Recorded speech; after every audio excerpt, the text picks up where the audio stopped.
Um, Today I think I'm going to switch it up a little bit.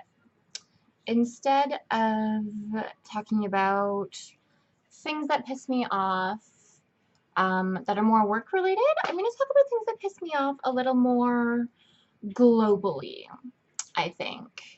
Um, in my head, I was going to approach this in a more rational way, but the more I think about it, the more I'm just going to go ranting off about this. Because this is very close to my heart. And as we all know, the more passionate I am about something, the more angry and vicious and, well, passionate I get.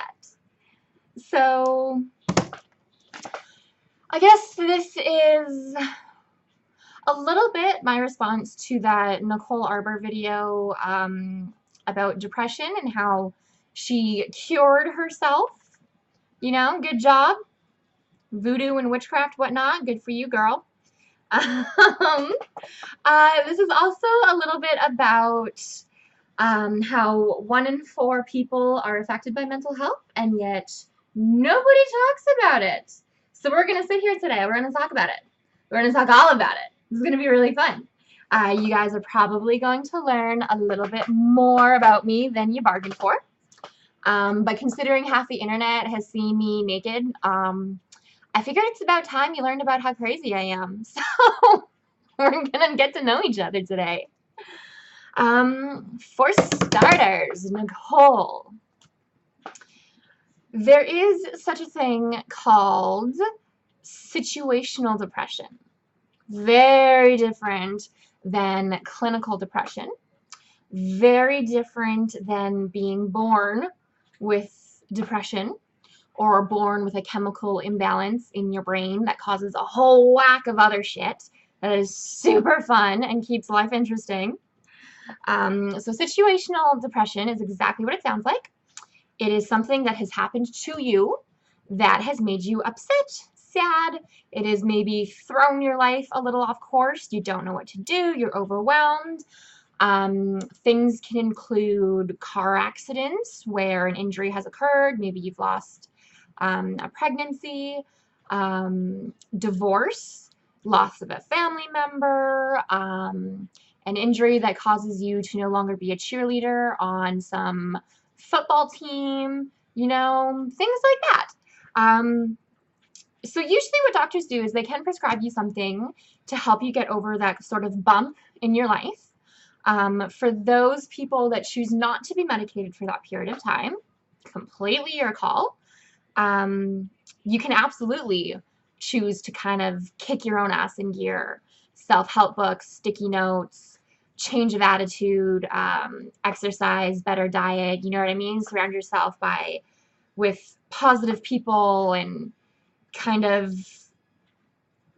tell yourself to get the fuck over it, basically. I mean, obviously that doesn't apply for every situation, but there are definitely things that you can do to sort of reset yourself and put yourself back on track, for lack of better terms. And then there are the types of depression where you're born with it, or you're born with a chemical imbalance in your brain, such as myself, where you have no fucking control. It happens, it comes, it goes, it comes at very awkward times, very inconvenient times, I find. So we're going to talk a little bit about that. So basically, I am currently 25 years old, and I have been literally depressed for as long as I can remember. I'm very antisocial. I do not enjoy the company of others. I find it really draining. For those that don't know, I do have borderline personality disorder, which, by the way, despite popular belief, is not a chemical imbalance in the brain. BPD is something you can develop all on your own without even realizing it. You just kind of like wake up one day. Surprise! The brain is seriously an amazing fucking thing. So anyways, with the chemical imbalance, there are so many ways that the chemicals in your brain can be imbalanced.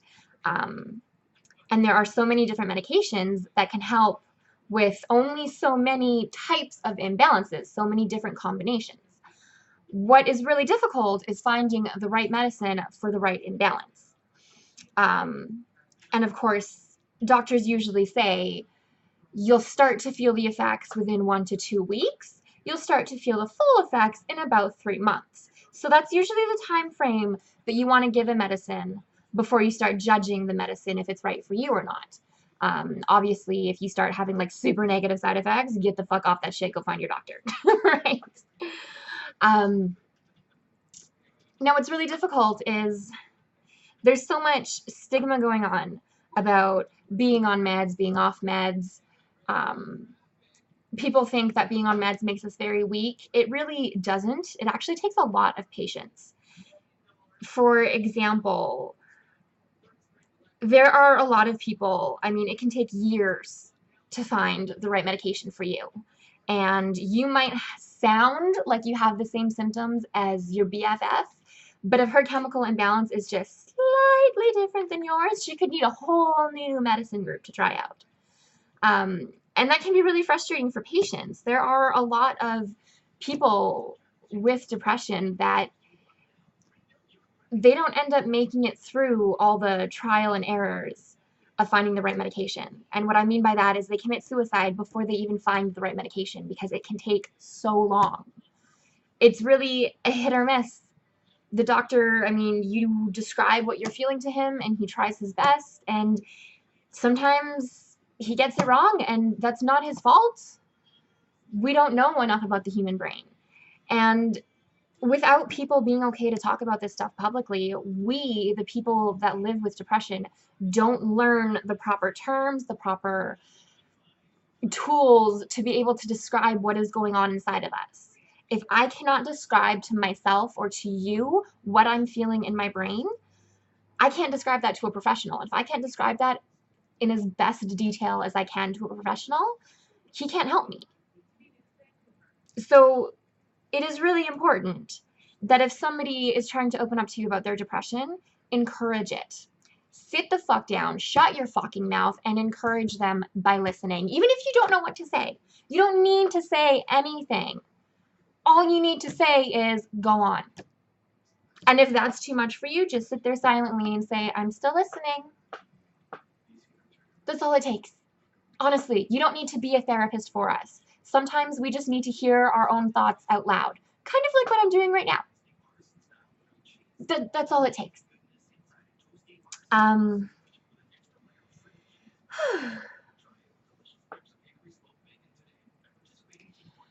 Also, this whole stigma about medication and taking self-care days. If you think of it like this, think of it as you are on a rugby team with a broken leg. You've got a cast on your leg, and you show up to the game, and you're trying your best, and you are failing fucking miserably because you have a goddamn cast on your leg. The fuck are you doing on the field? Okay, so now you've got people in the bleachers yelling at you like, the fuck are you doing? You have a broken leg. Get the fuck off the field, you freaking moron. So you get off the field. And next week there's another game, and you know, the cast is still on your leg, so you're going to stay home. People forget that you have a cast on your leg. They haven't seen you in a week, and you know, whatever, people's lives are busy, blah, blah, blah. So you sit that game out. Well, now you've got people calling you. Where the fuck are you? You're letting us down. We're depending on you. We needed you for this game. What's wrong with you? Well, I've got a cast on your leg. Well, I haven't seen you in a week. Fucking prove it to me. Well, like, I'm at home. I can't just like come out of bed and, you know, like show you. Like, I got a cast on my leg, dude. Like, the fuck? So, I mean, this might not be the best example, so bear with me. I didn't prepare a proper speech or anything. But that's kind of what mental health is like. Like, we're told that everything is all in our head. And you know what? You're absolutely right. It is all in our head. That is the whole point. You can't see it. I can't see it. My doctor can't see it. Nobody can fucking see it but me.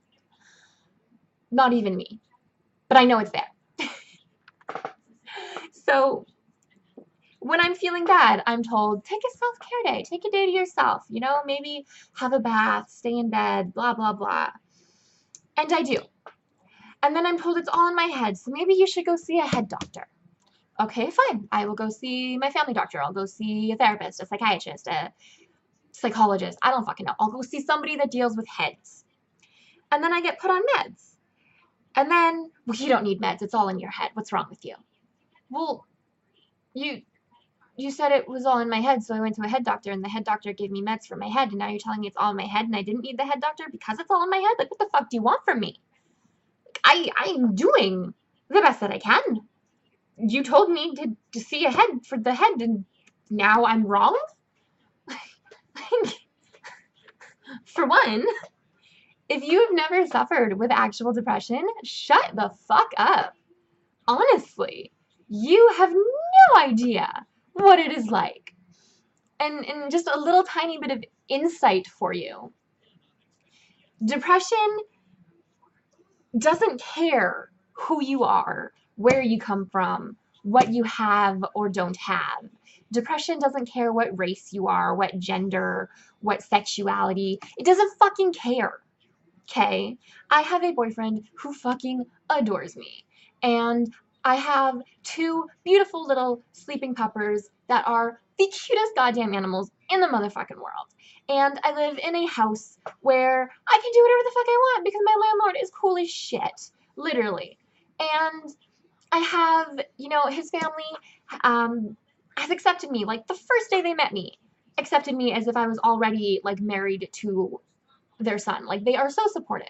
I know I have a good life. I do not need to be reminded about the good life that I have. I know I'm blessed or lucky or I don't fucking know, enchanted or whatever you want to call it. I know that. I am aware of that. Depression doesn't give a fuck. Doesn't.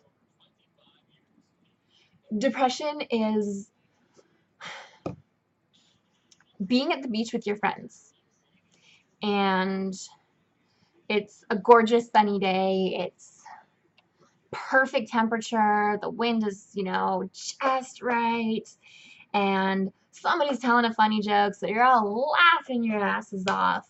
And all of a sudden, you feel like somebody has taken a baseball and chucked it right through your fucking ribs. And all of a sudden, this feeling just washes over you. Like, you all of a sudden just feel red hot right through you.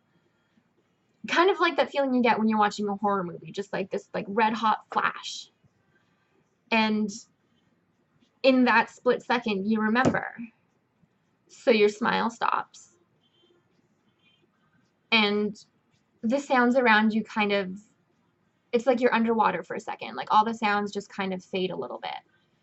And that's when you remember, I'm a piece of shit. Why the fuck am I here?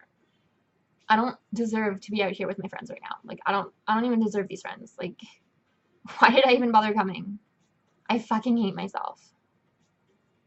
I don't deserve the sun. I don't deserve this beach. I fucking hate myself. I am a piece of shit. I honestly should have fucking killed myself all those years ago. But honestly, like, you wanna know why I didn't? Because I'm too much of a fucking pussy.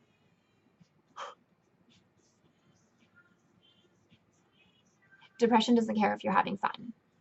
Depression doesn't care if you're having a really good time. Depression doesn't care who you're with, who you're around, what you're doing. It doesn't give a fuck. It'll hit you like a brick wall. It doesn't care. And no amount of sticky notes around your house, no amount of self-affirmation is ever going to make depression care.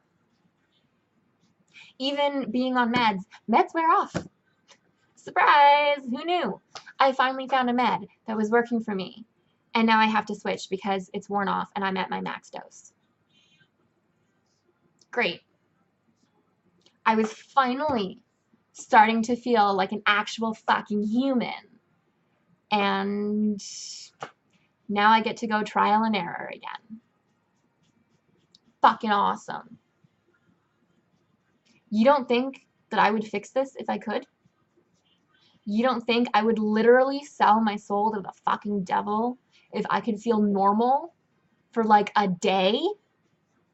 Not even a day, just give me like 8 hours. Just let me go to work. Let me go work a retail job and feel like a normal fucking person in the brain and see what it's like. Just let me do that. That'd be pretty cool. How dare any of you say that people suffering with depression are weak because we need medicine?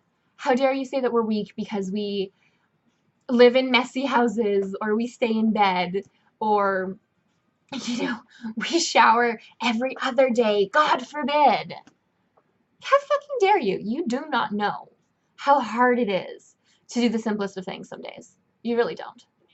When you've got a voice in your head screaming at you, telling you that you're a piece of shit, and that if you stay in this bed long enough, eventually you'll shrivel away to nothing, and then you've got another voice in your head saying, yeah, that's a good idea. How do you fight that? You can't even fight for yourself at that point. You've got both sides of your brain saying, yeah, that's a good idea. Let's stay here until we die. Who's on your team? You're not even on your own team. Do you even have a team? I don't think so. I really don't think so.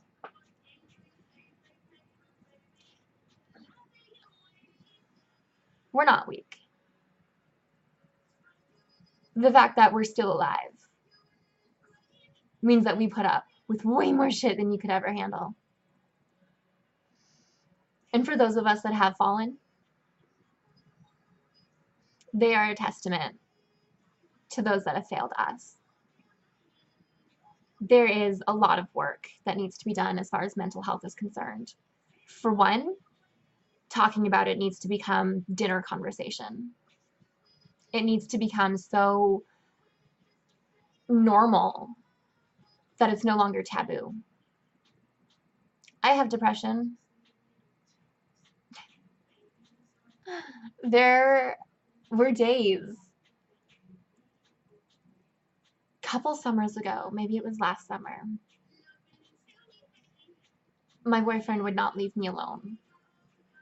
Not even for an hour. Because that's how bad I was. This is what we need to talk about. You blame people for committing suicide. What do you do to help them? You don't talk to them. And you know what? I'm sorry. But all these fucking Facebook statuses about my door's always open, coffee can be put on, if you ever need to talk, you're all full of shit. You want to know how I know? Because I have posted things saying that I needed help and that I was on my floor crying and I don't know what to do. And I've even posted pictures of myself on the floor crying. Not one of you has ever said, what's your address? I'm coming to get you. Not one of you has ever messaged me and said, I'm on my way. And honestly, when everybody posts shit like that, it is the biggest slap in the face that I've ever experienced. And I was married to a very abusive man, so I know all about those. You don't mean it. You want to mean it. You want to mean it. You want it to look like you mean it. You're the biggest problem of all. You act like you care. You act like you want to help us.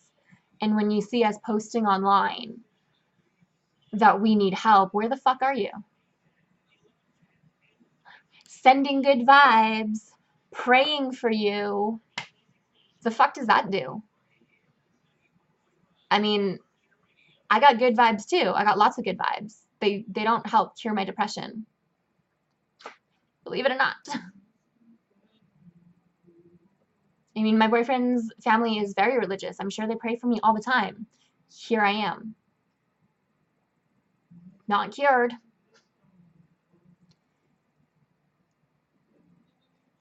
And all these, I bet only 1% of my friends will repost because, you know, Suicide Awareness Week. Suicide happens more than just once a week in a year, you know. If you want to actually help people with depression, listen to them. Be proactive. When you see somebody in trouble, stop and talk to them. You have no idea how many people could have been saved if somebody had smiled at them, made them feel visible for a split second. When you're walking down the street, it sounds so fucking cliche, but I have read so much from people that have left us. When you're walking down the street, say good morning. That's it. That's it. When you see somebody standing on the side of the road or at the edge of a bridge looking down, ask them how they're doing. Start up a conversation. Beautiful view, isn't it? A lot of people feel invisible, especially those that have depression, because you make us feel invisible. You act like you care. You act like you are going to be our heroes. You're the worst villains of all.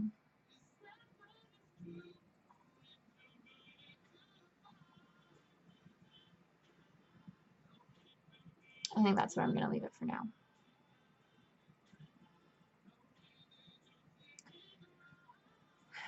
If anybody wants to leave anything in the comments, I will gladly make a video and follow up.